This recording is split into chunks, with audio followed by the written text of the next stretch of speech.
नमस्कार प्यारे विद्यार्थियों। जैसा कि आप लोगों को पता है, आज अपना विकारी शब्द है, उसका अंतिम टॉपिक है क्रिया। और ये एक दो दिन में जैसे खत्म होता है और फिर हम पढ़ेंगे विकारी शब्द, और शब्दों के बाद में हम वाक्य और वाक्य पढ़ते ही अपना जो व्याकरण का पोर्शन है वो समाप्त हो जाएगा। फिर उसके बाद में हम शिक्षण विधियां देखने की कोशिश करेंगे।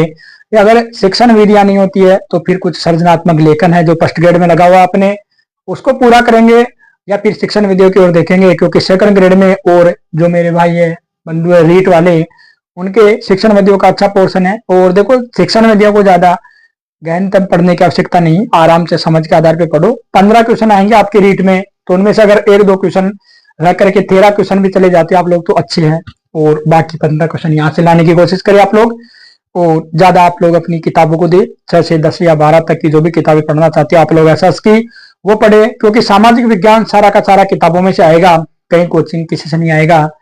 और बस यही है, संस्कृत में और साइकोलॉजी पढ़ते रहे तो आपका आराम से रीड प्री क्लियर हो जाएगा। और जैसे ही वर्तमान में सूचना भी चल रही है कि संस्कृत शिक्षा विभाग भी रीड की वैकेंसी लेकर के आ ही रहा है जल्दी, और फिर आपकी सामान्य शिक्षा विभाग भी आने वाली है।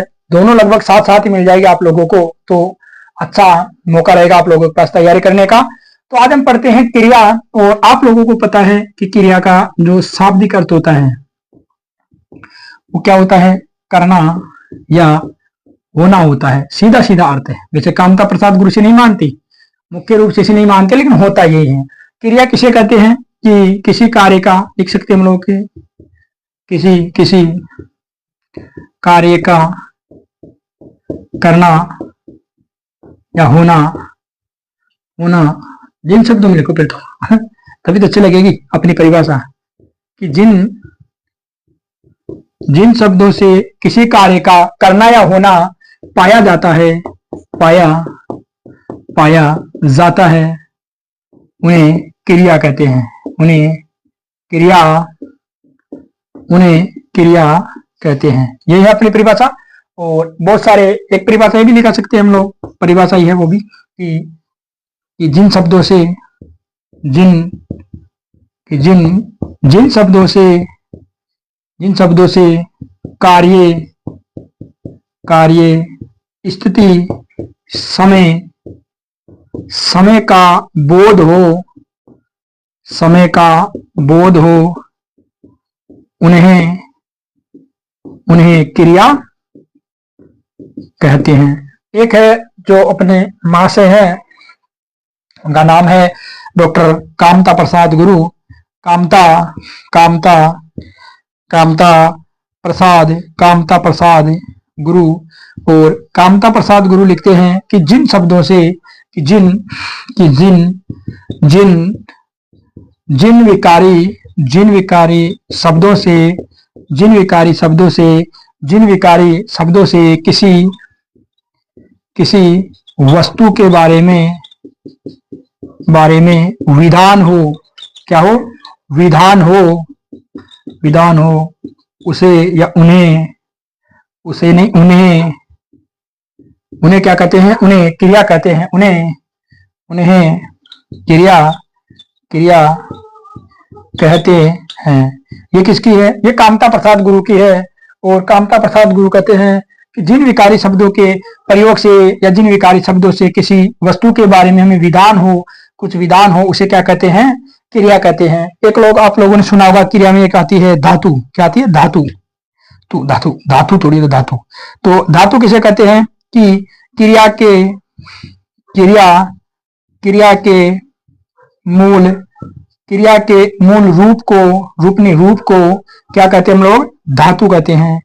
धातु कहते हैं। अब ये भी कामता प्रसाद गुरु के अनुसार देख लो। कामता प्रसाद गुरु क्या कहते हैं? कि कामता प्रसाद गुरु कहते हैं कि जिन मूल शब्दों में विकार से, जिन मूल शब्दों में विकार करने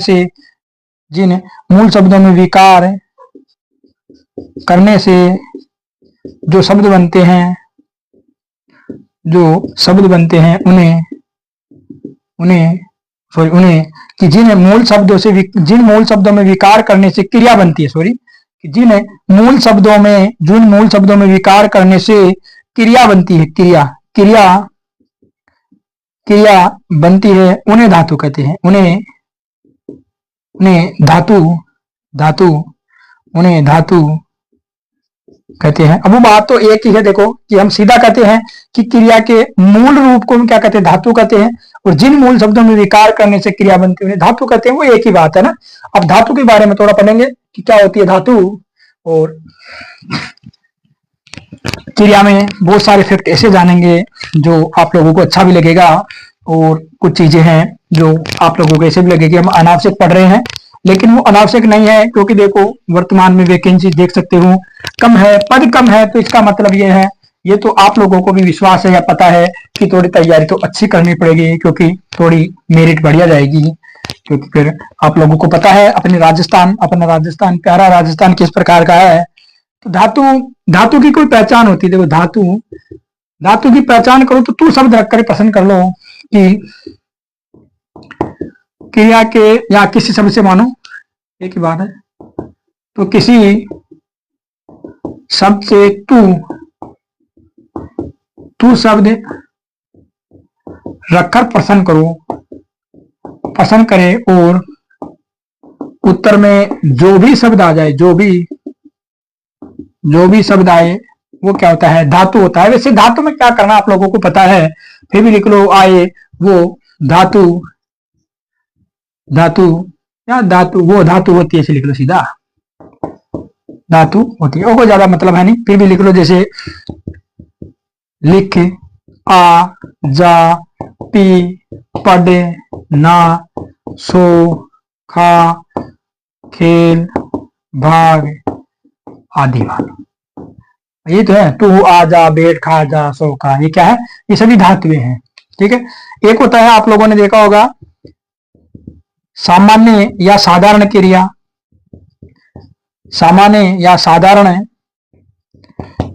और आप लोग सब पढ़ते हैं कि धातु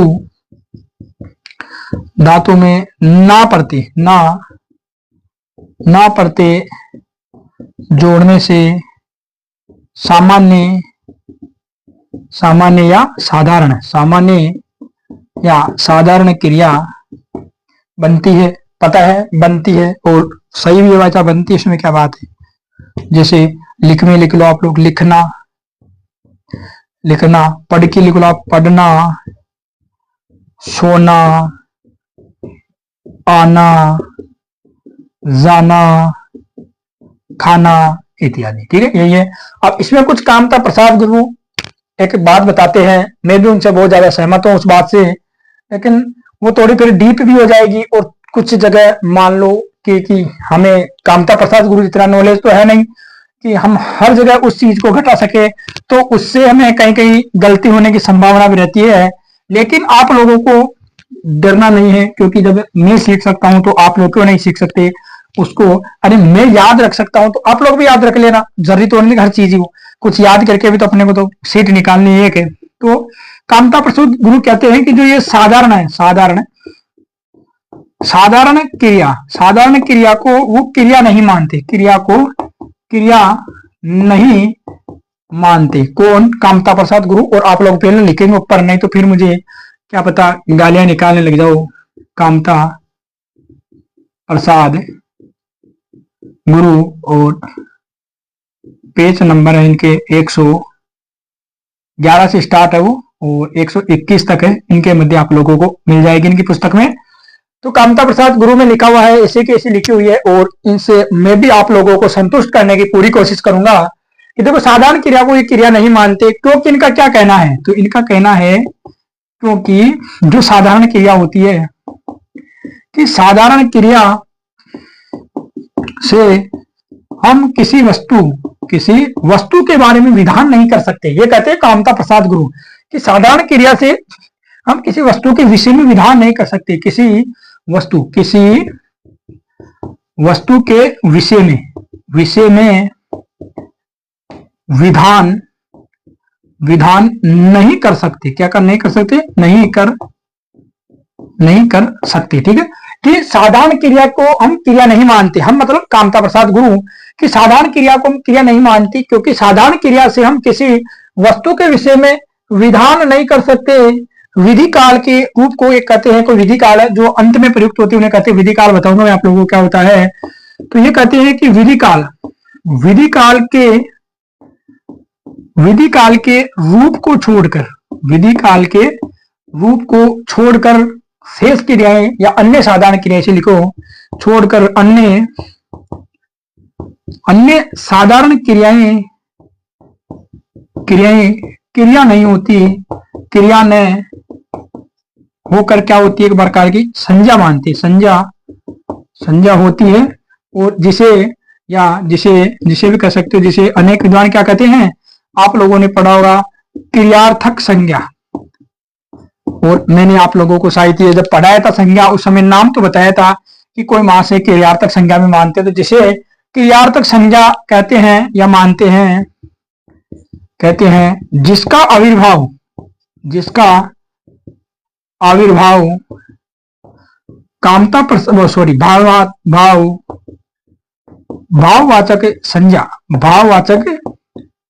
भाववाचक संज्ञा में हो जाता है। तो कामता प्रसाद गुरु ये कहते हैं कि साधारण क्रिया, क्या कहते हैं वो, कि साधारण क्रिया नहीं है, क्योंकि साधारण क्रिया से हम किसी वस्तु के बारे में क्या नहीं कर सकते, कोई विधान नहीं कर सकते। और विधि काल के रूप को छोड़ करके जो भी साधारण क्रियाएं होती है वो क्रिया ना होकर के क्या होती है, एक प्रकार की संज्ञा मानते हैं वो, जिसे हम क्या कहते हैं, क्रियार्थक संज्ञा कहते हैं। आप लोगों ने पढ़ा भी होगा, अगर आप लोगों ने नहीं पढ़ा तो आप लोग पहले हमारे इससे पहले संज्ञा का जो वीडियो है उस वीडियो को जाकर के देखें, तो उसके बारे में हमने इसमें विचार तो किया है, ज्यादा बताया नहीं, और उसको भी थोड़ा बहुत यही बताते हैं। जिसका आविर्भाव यानी वो कहां पर आ जाती है, जिसको विद्वान या जिसका आविर्भाव भाववाचक संज्ञा में हो जाता है, जिसका वो एक उदाहरण देते हैं, और मैं अपनी ओर से एक उदाहरण दूंगा आप लोगों को। तो वो बताते हैं कि पढ़ना, देखो पढ़ना क्रिया होती है ना, वो दे रहे हैं कि पढ़ना, जो पढ़ना क्रिया है, ये कहते हैं कि पढ़ना एक गुण भी है, ठीक है, जिसे हम क्रिया कहते हैं वो गुण भी है, और देखो पढ़ना एक क्रिया भी है। वास्तव में सही है कि पढ़ना क्या है, कि पढ़ना एक क्रिया भी है, पक्का है कि पढ़ धातु से बनी है, और हम पढ़ रहे हैं मानो तो क्रिया भी है, लेकिन अरे यार सॉरी इमा, तो पढ़ना एक क्रिया भी है और एक भाव भी है, वास्तव में है कि भाव या गुण भी है। उसी प्रकार दूसरा जो मैं अपना उदाहरण देकर आप लोगों को समझाने की कोशिश करूंगा कि खाना, जो खाना शब्द है, ये खाना शब्द वास्तव में एक क्रिया भी है वास्तव में क्रिया भी है, और एक भाव भी है, क्योंकि खाना देखना भी किसी क्या बनेगा।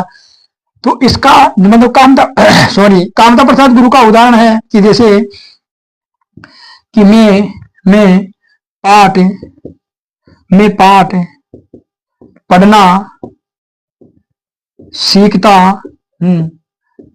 हूं। तो वो कहते हैं कि ये पढ़ना है, कि इसमें क्रिया क्या हो गई, क्रिया इसमें मुख्य सीखना हो गई, और पढ़ना एक भाव भी मान रहे हो, क्या है कि पढ़ना वास्तव में सही है, पढ़ना एक भाव भी हो सकता है। तो मैं पढ़ना सीखता हूं या मैं पाठ पढ़ना सीखता हूं, तो वो तो शायद कहते सीधा कि मैं पढ़ना सीखता हूं, इसे लिख रखा उन्होंने। तो उनके उदाहरण में से वो लिखते हैं सीधा कि मैं पढ़ना सीखता हूं, सीखना क्रिया है और पढ़ना एक प्रकार का भाव है, या फिर क्रियार्थक संज्ञा जिसका आविर्भाव कहां पर होता है, तो भावार्थक संज्ञा में हो जाता है। और वो ये कहते हैं, और एक उदाहरण देते हैं वो कि वो देते हैं सर अपना पाठ कल पढ़ना माने ऐसा कुछ है कि अपना पाठ कल पढ़ना। अब ये इसको क्रिया वो 100%, ये 100% क्रिया मान रहे हैं वो, कि क्या है ये 100% क्रिया, यानी ये विधि काल है। क्या मान रहे हैं, विधि काल है, तो विधि काल रूप मान रहे हैं इस क्रिया का। तो आप लोगों को थोड़ा सा दिमाग लगाना है कि वैसे तो देखो पढ़ना एक प्रकार की क्रिया है, खाना एक प्रकार की क्रिया है, सीखना, गाना, नहाना, धोना, पीना, ये सब एक प्रकार की क्रिया। लेकिन थोड़ा सा कामता प्रसाद गुरु से भी नोट लगा लेना, क्योंकि हिंदी में बहुत बड़े विद्वान हैं, और वैसे रीट लेवल पर तो पूछ नहीं सकते, लेकिन क्या पता कौन क्या कब कैसे हो जाए कि ऊंट किस करवट बैठे, पता नहीं। तो आप लोग याद रखना कि जो सामान्य क्रिया बनती है, यानी जो ना से बनती है ना, ये होती है सामान्य क्रिया। तो इसमें याद रखना, अगर दो क्रिया हो तो एक बार थोड़ा दूसरे ऑप्शन को भी देखने की कोशिश करना, या फिर ये थोड़े याद रख लेना 2 लाइन कि क्या पता आपका इक्वेशन अच्छा हो जाए। और अंत में अगर ना क्रिया हो तो उसको आप विधि काल रूप मान करके उसमें तो 100% क्या होगी, क्रिया होगी। लेकिन मानो ऐसे दो क्रिया हो तो वहां थोड़ा प्राथमिकता पहले इसको देना, बाद में तो अपने पास है ही ये, लेकिन पहले प्राथमिकता इसको देना आप लोग। और अंत में आ जाए पढ़ना या ना कि ना धातु की जो भी क्रियाएं, तो फिर वो क्या हो जाएगी, वो विधि काल रूप हो जाएगा। उसी प्रकार देखो जैसे खाना होता है कि खाना मैं खाना खाता हूं, यही है खाता हूं। अब ये देखो जैसे मुख्य क्रिया क्या है, खाता, यही है ना, खा क्रिया है। अब देखो खाना ये एक प्रकार का, वैसे एक खाना एक क्रिया भी है, और यहाँ प्रभाव में भी तो ले सकते हैं हम लोग, इसे हम कर्म भी कर सकते हैं हम लोग। ठीक है, तो एक प्रकार से खाना क्रिया भी है, एक प्रकार से खाना क्रिया है ना, एक प्रकार से खाना क्रिया भी है और मुख्य खाता है। तो इस प्रकार देख लेना कि प्रथम अरिता से दे देना, क्योंकि वास्तव में अब अपने पास में देखो फिर झूठ भी नहीं बोलना। आप लोग तो पक्का प्रूफ दोगे, एनसीईआरटी को फेल करेगी ये वित्त। अगर आप प्रूफ देना चाहो कोर्ट में तो सबसे बड़ा प्रूफ है कामता प्रसाद गुरु, पेज नंबर भी 111 से 121 के मध्य में ये चीज, और देख लेना आप लोग सेम ऐसी लिखी है। उनका ये उदाहरण भी उन्हीं का है, ये पढ़ना गुण भी है और मैं पढ़ना सीखता हूँ, यहाँ कुछ थोड़ा है लेकिन अंत में पढ़ना बताया उन्होंने, वो विधि काल रूप है। और ये क्रिया में है, जैसे ये खाना, ये मैंने मेरी ओर से दिखा था, क्योंकि मैं बहुत कंफ्यूज होता था इस खाना से कि खाना और खाता, तो साला खाना भी एक क्रिया है और कहीं जगह खाना खाता क्रिया नहीं आती, तो वो है। तो इसी प्रकार मुझे याद था तो मैंने भी अपनी बात रखी है, और ये उनके है। और वो कहते हैं छुट्टी में अपना पाठ पढ़ना, सॉरी याद आ गया, तो ये है कि छुट्टी में अपना पाठ पढ़ना, क्या करना, छुट्टी में अपना पाठ कल पढ़ना, अपना पाठ पढ़ना होगा कि छुट्टी में अपना पाठ पढ़ना। और पढ़ना विधि काल में, जो अंत में पढ़ना क्रिया आएगी या ना धातु की क्रिया आएगी, सामान्य क्रिया अगर अंत में आती है तो वो विधि काल रूप कहलाता है। और ये तो सही है कि विधि काल रूप कहलाता है, और वो विधि काल रूप को क्या मानते हैं, क्रिया मानते हैं। तो थोड़ा याद रखे, ज्यादा समय खराब न करे, और रामायण न समझे या फालतू की चीज या फालतू वो कुछ ना समझे, क्योंकि ऐसा क्वेश्चन आ सकता है। क्योंकि जब प्रेरणार्थक क्रिया का हमारे सेकंड ग्रेड में बहुत अच्छा क्वेश्चन आया था, तो ये आ सकता है, कोई बड़ी बात नहीं है। क्योंकि देखो प्रोफेसर है, और प्रोफेसर को आप लोग छोटा मोटा मत समझो कि आएगा नहीं, क्योंकि हमने दे के आए थे वैसा आप क्या इंटरव्यू, वास्तव में बहुत खतरनाक ओपड़ी करते हैं प्रोफेसर, खतरनाक आदमी से, मानो वो बाल की खाल कैसे निकालते सब पता उनको। तो क्या पता वो सारा का सारा गुस्सा पेपर पर निकालना चाहे ना, कि वो जिस प्रकार जो हमारा बनाया था रीड प्री का पेपर उसी समान बना दें, तो फिर आपको सारे अनुमान धरे के धरे रह जाएंगे। और फिर देखो बहुत दिनों बाद में वैकेंसी देखने को मिली है, तो क्यों आप लोग अपना रिस्क लो। और फिर हम पढ़ते हैं क्रिया के प्रकार, तो हम 3 आधारों पर पढ़ते हैं, कितने भी आधार पढ़ लो, मुख्य आधार तो सकर्मक अकर्मक और गौण क्रिया होती है। लेकिन एक पढ़ते हम लोग स्थान की भिन्नता के आधार पर, स्थान की भिन्नता के आधार पर। दूसरा हम पढ़ते हैं कर्म के आधार पर, कर्म के आधार पर। और तीसरा पढ़ लो रचना या बनावट के आधार पे, रचना या बनावट के आधार पे। अब इसमें क्या है ना, आप गौण क्रिया भी कह सकते हो और इन मुख्य क्रिया भी कह सकते हो। मुख्य में फिर क्रिया कर्म के आधार, कैसे भी बांटो आप लोग, आपकी इच्छा हो, तो कोई ज्यादा विशेष बात है नहीं। और ये 2 प्रकार से पढ़ते सर कर्म के, और ये हम 2 प्रकार से पढ़ देते हैं। स्थान की भिन्नता के आधार पर हम 2 प्रकार से पढ़ते हैं। उसमें एक आती है समापिका क्रिया, क्या आती है, समापिका क्रिया, और एक है असमापिका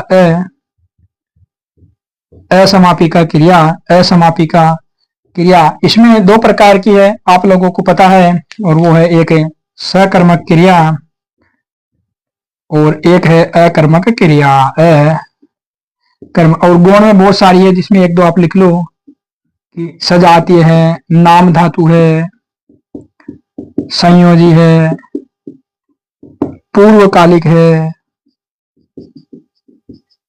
अनुकरणात्मक है, और बहुत सारी क्रियाएं जो भी हम पढ़ेंगे 5, 7, 8, 9 जो भी ये पढ़ लेंगे, सहायक क्रिया वगैरह वगैरह है, तो ये है। अब हम पढ़ते हैं क्रिया में थोड़ी समापिका असमापिका की बात करते हैं, फिर सकर्मक क्रिया अपनी मुख्य होगी, क्योंकि अगर ज्यादा क्वेश्चन बनता है तो सकर्मक कर्मक पर आता है, क्योंकि पता ही नहीं चलता है कि कौन सी सकर्मक है और कौन सी अकर्मक है। अगर वो टफ है, ऐसी बात नहीं कि सकर्मक और अकर्मक पहचानना सीधी बात है, लेकिन बस यही है कि थोड़ा आप लोग इसको तरीके से पढ़ोगे तो सकर्मक अकर्मक समझ में आएगी, क्योंकि हम क्या गलती करते हैं, हम सीधा एक तो ट्रिक पे जाते हैं और एक सकर्मक अकर्मक को सही नहीं समझने की कोशिश करते। तो हम पढ़ेंगे पहला समापिका क्रिया। क्यों है भाई, कलर किसे खराब हो गया था। और हम पढ़ेंगे समापिका समापिका क्रिया। इसको क्रिया मत समझना भाई, मेरी आदत है, ऐसे होती है ऐसी क्रिया ना, मैं क्या अक्का को घुमा देता हूँ ना, तो भाई लोग कल कमेंट करने लग जाए। तो वे क्रिया जो वाक्य के अंत में प्रयुक्त होती है, अंत में प्रयुक्त होती है, या जो वाक्य को समाप्त करती है वो समापिका क्रिया है, या जो वाक्य को समाप्त करती है वह समापिका क्रिया, कोई ज्यादा विशेष नहीं, वह समापिका क्रिया है। अब समापिका क्रिया में आप लोग समझ सकते हो कि अकर्मक और सकर्मक क्रिया हो सकती है। अब ये कामता प्रसाद गुरु में नहीं लिखा, ये मैंने अपने हिसाब से बताया, बताऊंगा कैसे, कि जो वाक्य को समाप्त करेगी वो समापिका क्रिया है। तो जरूरी है क्या, जरूरी नहीं क्या समापिका क्रिया में सकर्मक भी आ जाए अंत में, और अंत में अकर्मक भी आ जाए। तो पूछ सकता है ना कि वाक्य को समाप्त करने वाली क्रिया समापिका होती है। समापिका क्रिया में केवल अकर्मक क्रिया आती है, केवल सकर्मक आती है, दोनों आती है, दोनों नहीं आती है, क्योंकि ये मुख्य क्रियाएं हैं। तो थोड़ा घुमाने की कोशिश करें तो आप लोगों को पता होना चाहिए कि समापिका में अकर्मक भी हो सकती है और सकर्मक भी हो सकती है। अब सीधा है, जैसे लिख लो आप, तो राम सील किसी तरह खाता है, आदि की नहीं रहा होगा, तो पक्का है क्योंकि बहुत फीका चल रहा है। ये लिखो, राम खाता है, बच्चे पतंग उड़ा रहे हैं,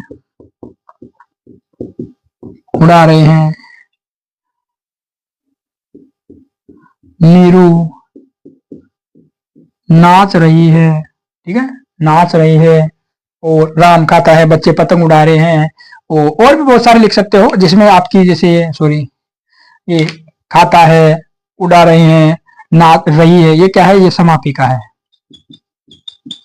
समापिका क्रिया है, क्योंकि ये अंत में है तो समापिका क्रिया है। अब जैसे उड़ा रही है, तो उड़ाना क्या है, क्या उड़ा रहे हैं, पतंग उड़ा रहे हैं, तो देख लेना, खाता है जैसे अकर्मक है, सकर्मक है, तो दोनों में कोई से भी आ सकती है, अकर्मक सकर्मक। और समापिका क्रिया का सीधा है कि जो वाक्य को समाप्त कर दे वो समापिका है।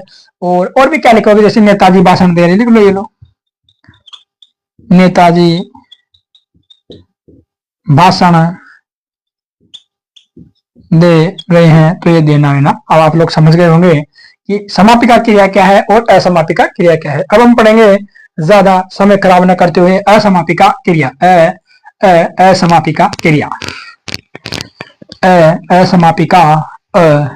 असमापिका क्रिया।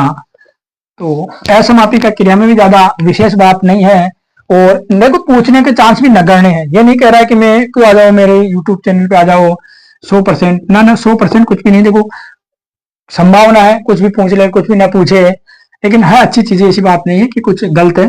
तो वे क्रियाएं जो वाक्य के मध्य में प्रयुक्त होती है, या समापिका क्रिया से पहले आती है, या प्रयुक्त लिख लो, एक ही बात है। या एक और लिखो, तो वाक्य को समाप्त नहीं करती है, तो क्या है, असमापिका क्रिया है। ठीक है, बस इसमें क्या है। अब असमापिका तो अपूर्ण भी तो हो सकती है, अपूर्ण क्रिया, क्योंकि पूर्ण कर ही नहीं रही, वाक्य को समाप्त कर ही नहीं रही, तो अपूर्ण क्रिया भी कह सकते हैं ना, कह सकते हैं। हम अपूर्ण क्रिया कह सकते हैं, मध्य में आ रही है, तो आप लोगों को पता है मध्य में एक गौण क्रिया भी आती है जो प्रसिद्ध भी है, कौन सी, पूर्वकालिक, पढ़ा होगा ना हमने, चढ़कर, है ना। तो पूर्वकालिक क्रिया, पूर्वकालिक क्रिया का प्रयोग भी होगा यहाँ पर, प्रयोग भी होगा, या पूर्वकालिक क्रिया एक प्रकार की असमापिका क्रिया है, तो भी पढ़ सकता है क्वेश्चन है कि पूर्वकालिक क्रिया एक प्रकार की असमापिका क्रिया है। लो सही गलती में बताओ तो है, ये क्या आ गया, तो बस इसीलिए बता रहे हैं। तो जैसे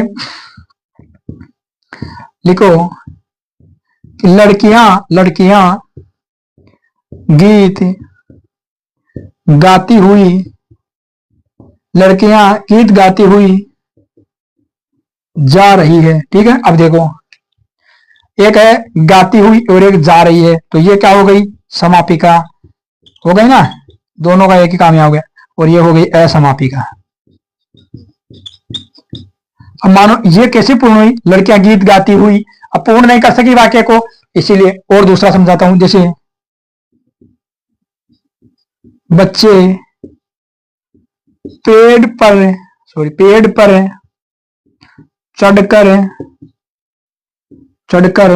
पेड़ पर चढ़कर उछलने लगे, कूद पड़े से, मानो पेड़ पर चढ़कर आम खाने लगे, इसी लिखो, आम खाने लगे। अब देखो, इसमें पूर्वकालिक को घटाते हैं, चढ़कर क्रिया है, आप लोगों को पता है कर जुड़ने से पूर्वकालिक होती है, और खाने लगे तो ये हो गई समापिका, और ये हो गई आपकी असमापिका, हो गई। तो कह सकते हैं ना कि चढ़कर क्या है, पूर्वकालिक क्रिया भी हो सकती है, अपूर्ण क्रिया तो है क्योंकि पूर्ण कर ही नहीं रही है। और वह बैठते ही सो गया, वह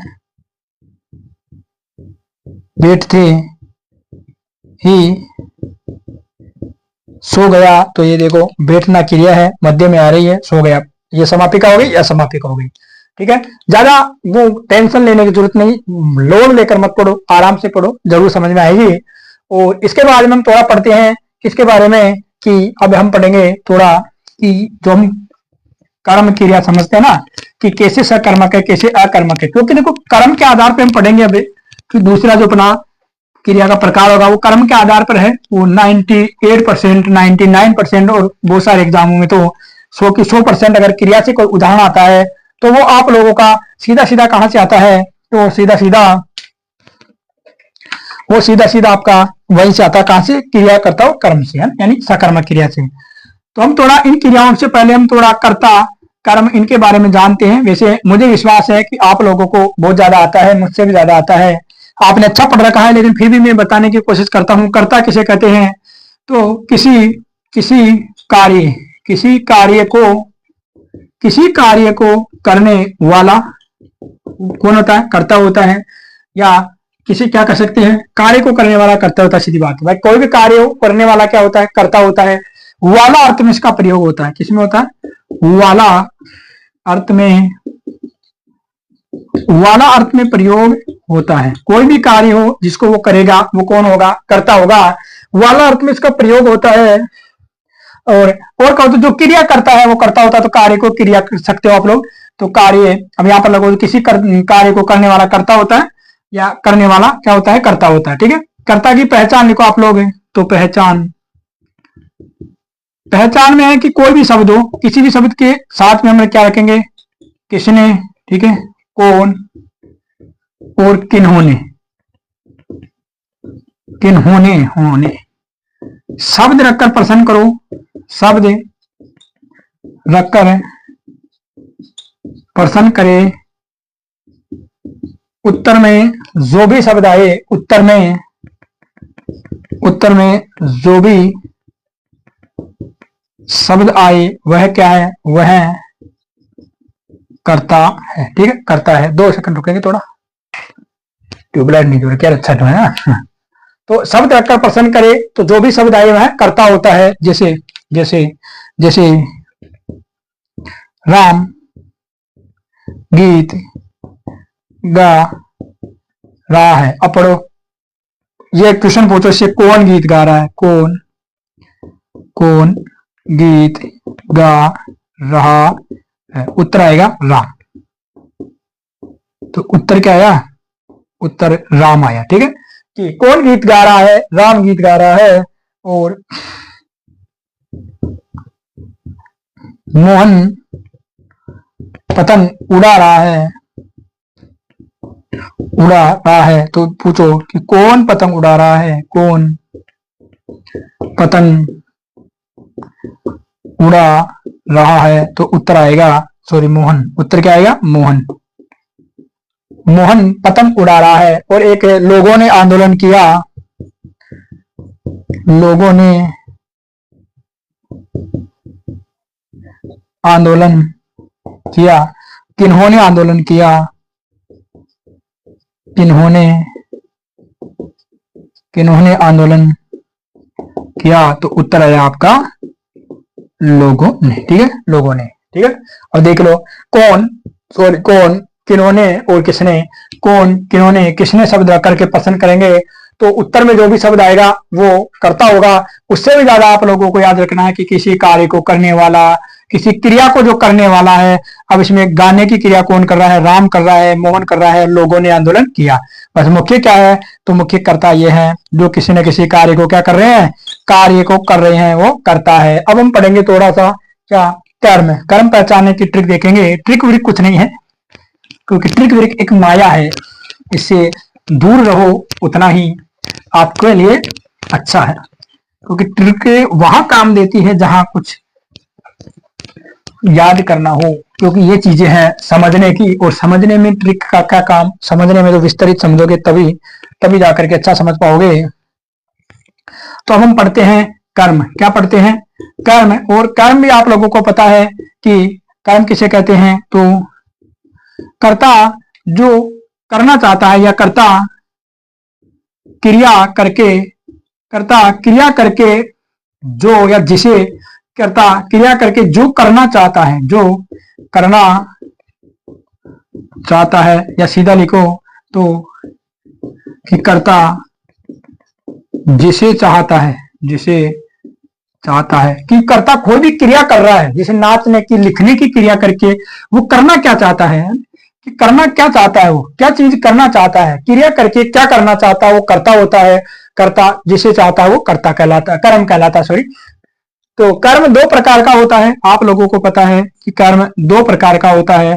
एक होता है निर्जीव, निर्जीव निर्जीव कर्म, और एक होता है सजीव कर्म, सजीव, निर्जीव कर्म, और एक होता है सजीव। निर्जीव, निर्जीव होता है, निर्जीव होता है, जीव होता है बड़ा होता है, सॉरी, तभी देखो कैसे गलत लिखनी है,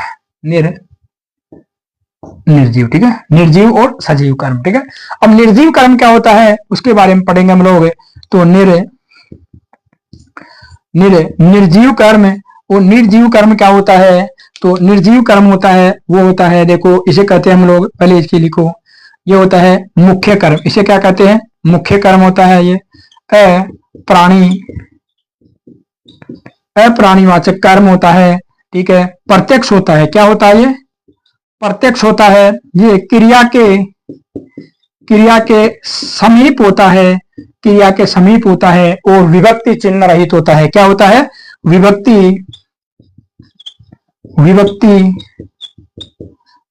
चिन्ह रहित होता है, रहित होता है, यानी को कारक विभक्ति इसमें नहीं लगती है। मुख्य कर्म होता है, इसे क्या कहते हैं, मुख्य कर्म होता है, अप्राणीवाचक होता है, प्रत्यक्ष होता है, क्रिया के समीप होता है, और विभक्ति चिन्ह रहित होता है। ये निर्जीव कर्म होता है, ठीक है। तो अब निर्जीव कर्म की पहचान क्या लिखेंगे हम लोग, तो पहचान लिखो, और ये बहुत अच्छी पहचान है, पहचानों पे जिंदगी तकी है। देखो कि किसी शब्द के स्थान पर क्या शब्द रखकर प्रश्न करे, उत्तर में जो भी शब्द आ जाए, उत्तर में जो भी शब्द आए ना, सॉरी, कि किसी शब्द के स्थान पर क्या शब्द रखकर प्रश्न करे, उत्तर में जो भी ना, निर्जीव शब्द, उत्तर में निर्जीव, क्योंकि फिर तो आप लोगों को बताऊंगा अभी कि कर्म, या सॉरी पूरक भी कैसे आएगा। तो निर्जीव शब्द, निर्जीव संज्ञा शब्द आ जाए वह क्या होता है, वह निर्जीव कर्म होता है, वह निर्जीव कर्म, निर्जीव कर्म होता है। अब निर्जीव कर्म का उदाहरण देखेंगे हम लोग कि निर्जीव कर्म का उदाहरण वो क्या में देखेंगे, तो क्या मैं आप लोगों को घटा के बताऊंगा कि निर्जीव कर्म किस प्रकार होता है, और देखते हैं। तो जैसे लड़के लड़के भोजन भोजन कर रहे हैं। अब देखो क्या रखना है, क्या रखना है, क्या कर रहे हैं, क्या कर रहे हैं, तो लड़के क्या कर रहे हैं, उत्तर आएगा भोजन। और ये क्या है, निर्जीव है। निर्जीव है तो एक प्रकार का कर्म है, देख सकते हो अप्राणीवाचक है, ठीक है, क्रिया के पास में है, ठीक है। जैसे यहाँ पर कर्म भी आ गया, अगर वो सॉरी करता आ गया, कर्म भी होता तो फिर दूर होता, और सॉरी गलत है, मतलब दो, अगर गौण कर्म भी होता तो फिर दूर होता, और विभक्ति चिन्ह रहित है, ठीक है। तो लड़के क्या कर रहे हैं, महेश चाय पी रहा है, महेश चाय पी रहा है। अब देखो महेश क्या पी रहा है, और उत्तर आएगा चाय। और चाय एक प्रकार का निर्जीव पदार्थ है, और निर्जीव है तो ये क्या है, निर्जीव कर्म है, कोई विभक्ति नहीं है यहाँ पर चाय पे, तो आप लोग देख सकते हो, ठीक है। अब हम पढ़ते हैं, एक होता है सजीव कर्म, ठीक है, एक होता है सजीव कर्म, और इन्हीं से फिर हमें पता चलता है कि कब क्रिया एक कर्मक होती है, कब द्विकर्मक होती है, क्योंकि जब निर्जीव और सजीव कर्म आ जाए तो क्रिया द्विकर्मक हो जाती है, और जब केवल एक कर्म आए तो फिर क्रिया एक कर्मक हो जाती है। तो अब हम दूसरा देखेंगे, और दूसरा प्रकार है सजीव कर्म। क्या है, सजीव कर्म, क्या है, सजीव कर्म, दोनों मिले हुए हैं, सजीव कर्म। तो सजीव कर्म को क्या कहते हैं हम लोग, गौण कर्म। क्या है ये, गौण कर्म, ठीक है, प्राणीवाचक होता है, प्राणीवाचक है, अप्रत्यक्ष है, क्रिया से दूर, और विभक्ति सहित, यानी को कारक चिन्ह विभक्ति रहती है इसके साथ, है ना, को कारक चिन्ह विभक्ति का प्रयोग होता है, ये सजीव कर्म होता है। और इसकी पहचान लिखो, और इसकी पहचान है कि वाक्य में, या सीधा लिखो तो लिख लो कि वाक्य में किसी शब्द के स्थान पर किसी शब्द के स्थान पर, अब उधर देखो क्या तो निर्जीव हो गया था, हमने क्या क्या रखा था, तो लिखा था एक तो किसने तो शायद इसमें लिखा था, सॉरी जो किन्होंने रखा था, एक तो कर्म पे है ना, तो जब हम कर्ता में रखा था उसके थोड़ा विपरीत लिखेंगे, तो कि वाक्य में किसी शब्द के स्थान पर किसे किसको किन्हें किनको, किसे किसको किन्हें किनको, किन्हें किनको, किन्हें किनको, किन्हें किनको, वाक्य में किसी स्थान पर किसे किसको किन्हें किनको, किनको, ये है शायद, किसे किसको किन्हें किनको, किसे किसको किन्हें किनको शब्द रख करके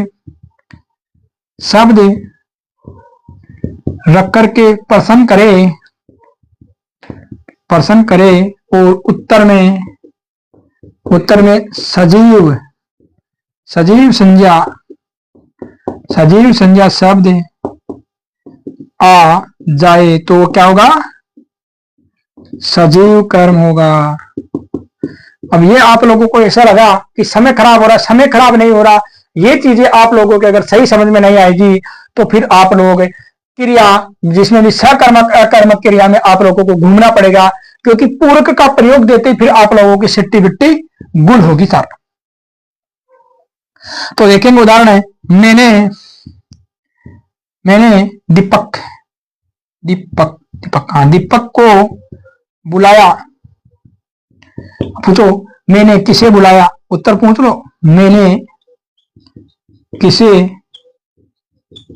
बुलाया और उत्तर आया दीपक। बस मैंने दीपक को बुलाया और उत्तर आया दीपक। और महेश आपको बुला रहा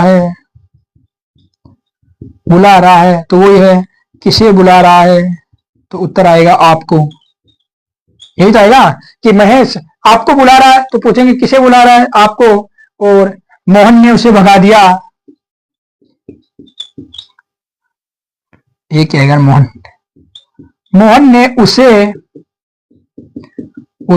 भगा दिया तो पूछो किसे भगा दिया, तो उत्तर आया उसे भगा दिया। यानी इस प्रकार से सजीव संज्ञा शब्द में क्या हो सकता है, सजीव कर्म में संज्ञा भी आ सकती है तो सर्वनाम भी आ सकता है। नोट लिख लो भाई आप, चिपकाओ, कहाँ चिपकाई नेट को, थोड़ा मिटा के चिपकाती है नहीं, लिख लो कि सजीव संज्ञा शब्द सजीव कर्म में संज्ञा और सर्वनाम दोनों का प्रयोग हो सकता है।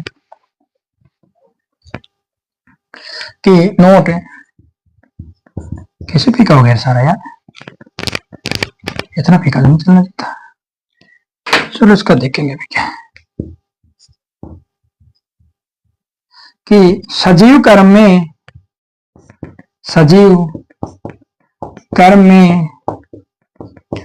संज्ञा व सर्वनाम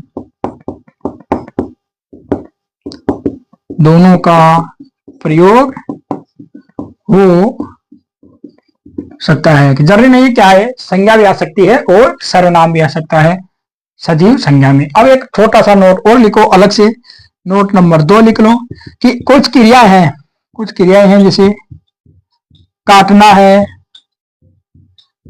है, पीटना है, बुलाना, भेजना है, नष्ट करना है, मारना, पीटना, काटना, पीटना, मारना, बुलाना, भेजना,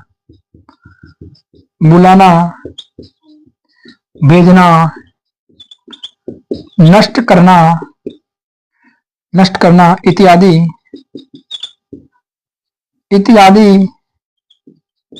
क्रिया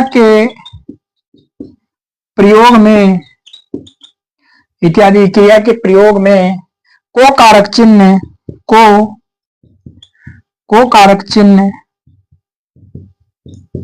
का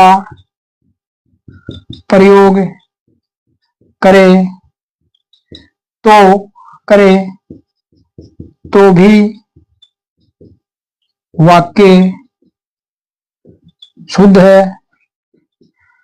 देखो ना, काटना, पीटना, मारना, बुलाना, भेजना, नष्ट करना इत्यादि क्रियाओं के प्रयोग में को कारक चिन्ह का सजीव कर्म के साथ, है ना, हाँ सॉरी, सजीव कर्म के साथ थोड़ा लिखेंगे, इत्यादि क्रियाओं के प्रयोग में सजीव कर्म के साथ, या लिखो यार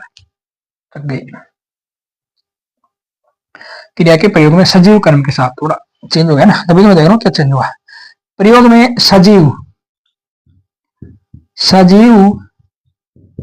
सजीव कर्म के साथ को चिन्ह का प्रयोग करे तो भी वाक्य शुद्ध और प्रयोग न करे, इसका को चिन्ह का प्रयोग न करे तो भी वाक्य शुद्ध माना जाता है, इसके उदाहरण देखेंगे हम लोग, एक दो जो भी कुछ है वो, और फिर हम पढ़ेंगे पूरक, और पूरक को समझने के बाद फिर हम समझेंगे क्या कर्म, वो सॉरी कर अकर्मक और सकर्मक, और फिर आप लोग बताना कि आप लोगों को कैसे अकर्मक सकर्मक समझ में नहीं आती है, ठीक है। तो उदाहरण लिखो कि जैसे राम ने रावण को मारा, तो ये वाक्य भी शुद्ध है। और अगर ये आ जाए राम ने रावण मारा, तो भी ये वाक्य भी क्या है, शुद्ध है। उसी प्रकार कि मोहन ने राकेश को पीटा, पीटा, तो भी वाक्य शुद्ध है। और अगर इस प्रकार पूछे कि मोहन ने राकेश पीटा, तो भी वाक्य क्या है, शुद्ध है। जैसे उस प्रकार काटना में ले लो, पीटने, कोई सा भी ले सकते हो। अगर इन क्रियाएं का प्रयोग हो तो सजीव कर्म के साथ आपको चिन्ह लगाओ तो भी वाक्य शुद्ध है, अगर ना लगाओ तो भी वाक्य शुद्ध ही माना जाता है। ठीक है, बस ये बताना था। नोट कहीं पूछ ले वाक्य शुद्धि में ऐसी चीजें पूछेगा, सर्वनाम से और इनसे क्रियाओं वगैरह से, क्योंकि पढ़ेंगे ना हम पढ़ेंगे क्रिया संबंधी शुद्धि क्या होती है, सर्वनाम संबंधी शुद्धि क्या होती है, संधि संबंधी शुद्धि क्या हो जाती है, और वाक्य में वाच्य संबंधी क्या है। हर प्रकार के शुद्धि पढ़ेंगे, तब जाकर के अपनी शुद्धियां पूरी होगी और अपना टॉपिक पूरा होने के बाद आप लोगों को अच्छा लगेगा कि चलो कुछ समय खराब किया आप लोगों ने तो आपको कुछ मिलेगा तो सही। अब हम तीसरे नंबर पे पढ़ते हैं और वो पढ़ते हैं पूरक। क्या पढ़ते हैं, पूरक। और इसका पूरक का शाब्दिक अर्थ क्या होता है, वो होता है पूरा करने वाला, पूरा करने वाला, यानी वाक्य के अर्थ को क्या करता है, पूरा करता है। तो किसी वाक्य में लिखो कि किसी वाक्य में कर्म हो या न हो, फिर भी वाक्य का अर्थ पूरा करना, वाक्य का पूरा अर्थ प्रकट करने के लिए, पूरा अर्थ प्रकट करने के लिए जिस शब्द का प्रयोग किया जाता है, करने के लिए जिस शब्द का प्रयोग किया जाता है उसे क्या कहते हैं, उसे पूरक है, उसे पूरक कहते हैं। ठीक है, कि किसी वाक्य में कर्म हो या ना हो फिर भी वाक्य का पूरा अर्थ प्रकट करने के लिए जिस शब्द का प्रयोग किया जाता है उसे क्या कहते हैं, तो उसे हम पूरक कहते हैं, पूरक कहते हैं। या ये लिख सकते हो कि अपूर्ण अर्थ को पूर्ण करने वाले शब्दों को पूरक कहते हैं। अब ये कर्म के साथ होते हैं कर्म पूर्ति, और बिना कर्म के हो तो इन्हें उद्देश्य पूर्ति कहते हैं। वो जब हम अकर्मक सकर्मक पढ़ेंगे उसी समय उस पर विचार करेंगे, अभी ज्यादा इन पे विचार नहीं करेंगे। और अब पूरक की पहचान लिखो आप लोग सीधा सा, और पूरक की पहचान,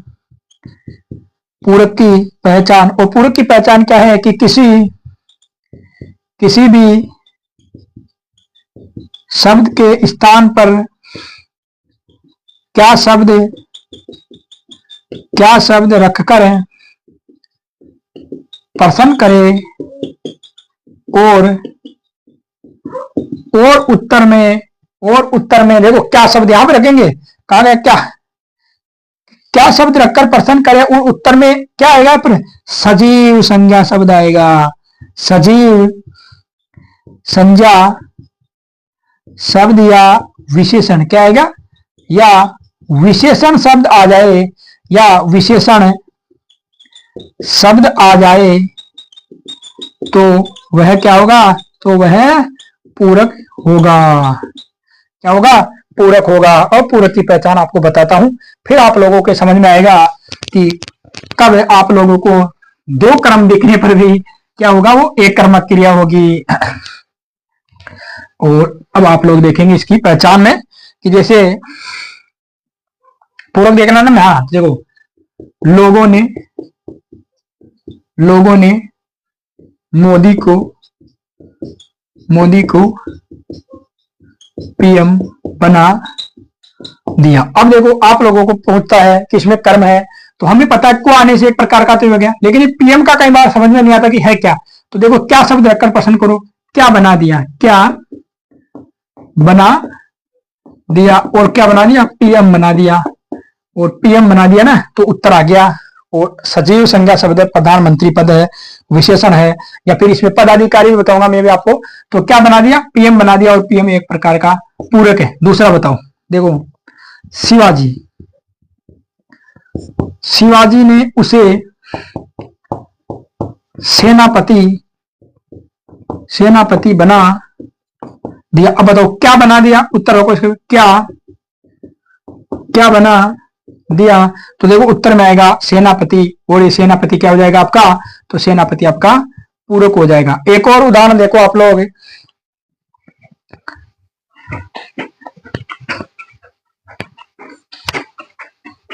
जैसे मोहन बीमार है, क्या है, मोहन बीमार है, राजेश ईमानदार है, राजेश ईमानदार है, आप चतुर हो, दीपक नेता बन गया।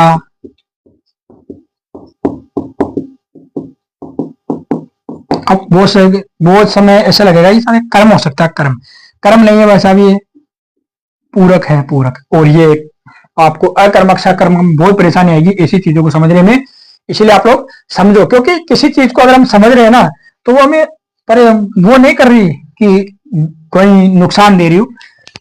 अगर हम 2 बार भी समझेंगे किसी चीज को तो आपको फायदा ही देगी, ऐसी बात नहीं है। क्या पता कोई सीधा ऑप्शन ही आपको मिल जाए, क्योंकि देखो अच्छी चीजें हैं, एनसीईआरटी वगैरह है, कामता प्रसाद गुरु, इनसे कुछ मुलाकात है ऐसे मानो, तो वही चीजें आपको बता रहा हूं। अब ये पूरक भी 2 प्रकार का होता है, पूरक 2 प्रकार से पढ़ते हैं, एक तो पढ़ते हैं कर्तरी पूरक और एक पढ़ते हैं कर्म पूरक, ठीक है, कर्म पूरक। तो कर्तरी पूरक क्या होता है, तो आप लोग देखेंगे कर्तरी पूरक वो होता है जो कर्ता से अभिन्न, जो कर्ता से अभिन्न संबंध प्रकट करता है, अभिन्न संबंध प्रकट करता है, यानी कर्ता से अलग अपना अस्तित्व नहीं रखता, कर्ता से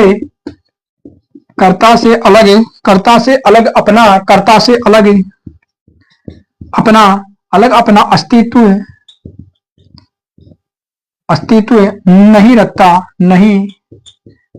नहीं रखता है, वो क्या है, कर्तृपूरक है। जैसे मोहन लिख लो, मोहन धनवान हो गया, अब क्या हो गया, धनवान हो गया, तो ये पूरक है और ये कर्ता है, तो ये क्या हो गया, पूरा का पूरा है, कर्तरी पूरक हो गया, ठीक है। मोहन धनवान हो गया। अब इसमें धनवान की वजह से आप लोगों को बहुत सारों को लगेगा कि ये कैसा है कि कर्म है, और कर्म मानते, इसको कर्म मान करके सकर्मक मान लेते, वो गलती है। उससे बचने के लिए पूरक को पढ़ना पड़ेगा। अब बहुत सारे हैं सीधा समझाते रहते हैं, लेकिन आप लोग इस प्रकार समझो कि कोई गलती ना हो। तो देखो मनोज विद्वान हो गया, तो भूपेंद्र लिख लो, भूपेंद्र, विद्वान तो एक ही आएगा, नहीं आ रहा है,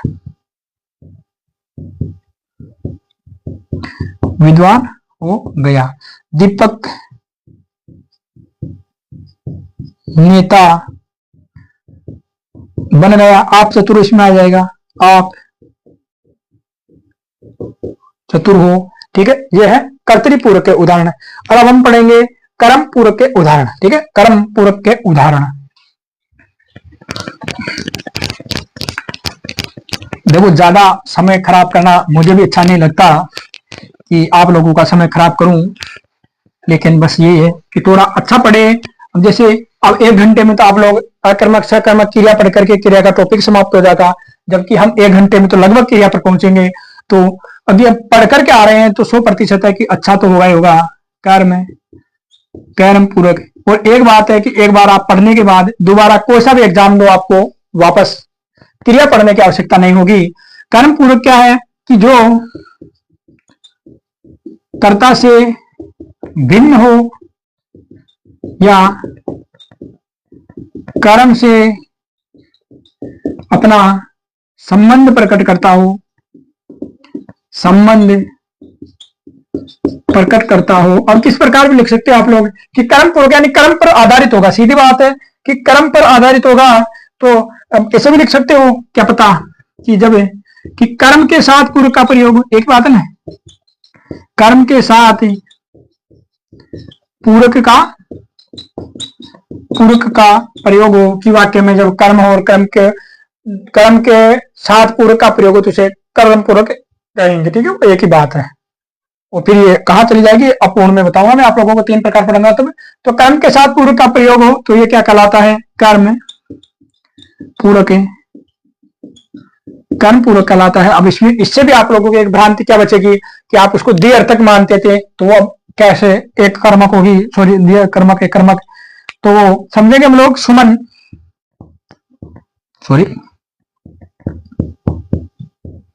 सुमन सीमा को पागल समझती है या मानती है, की बात है, तो क्या मानती है, पागल मानती है। और ये क्या है, कर्म, क्या है, कर्म पूरक है, और कर्म है आपकी सीमा और ये है आपका पूरक, तो क्या हो गया ये कर्म पूरक। बस ये बताना चाह रहा था कि सुमन सीमा को पागल मानती है। अब को आने से एक कर्म है, बस अब दूसरे के साथ में क्या नहीं आता, को नहीं आता, तो आप लोग कहीं इसको द्विकर्मक न मानो, इसीलिए इन पूरकों को पढ़ाना भी जरूरी था। अगर सीधा बताते तो फिर वो समझ में नहीं आता, मजा नहीं आता उस बात का कि कैसे क्या होता। और मैं उसे मित्र मानता हूं, मित्र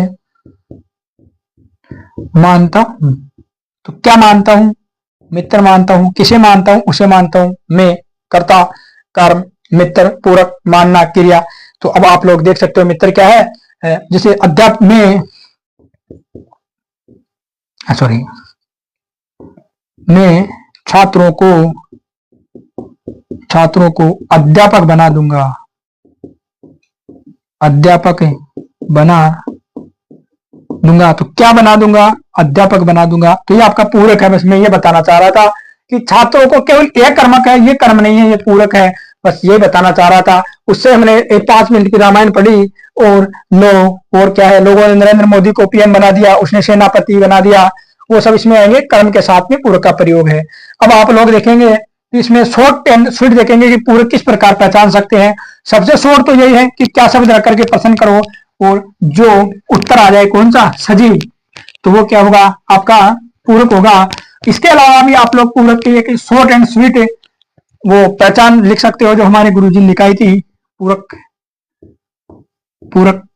और क्या होता है, इसमें एक तो आता है, पहले तो लिखो क्या शब्द लिखो और क्या आएगा, सजीव शब्द आएगा, ठीक है, ठीक है। दूसरा इसमें विशेषण आएगा, और विशेषण भी कौन सा, सीधा लिखो तो विधेय विशेषण, कौन सा, विधेय विशेषण। इसके अलावा इसमें सगे संबंधी होते हैं, सगे संबंधी, सगे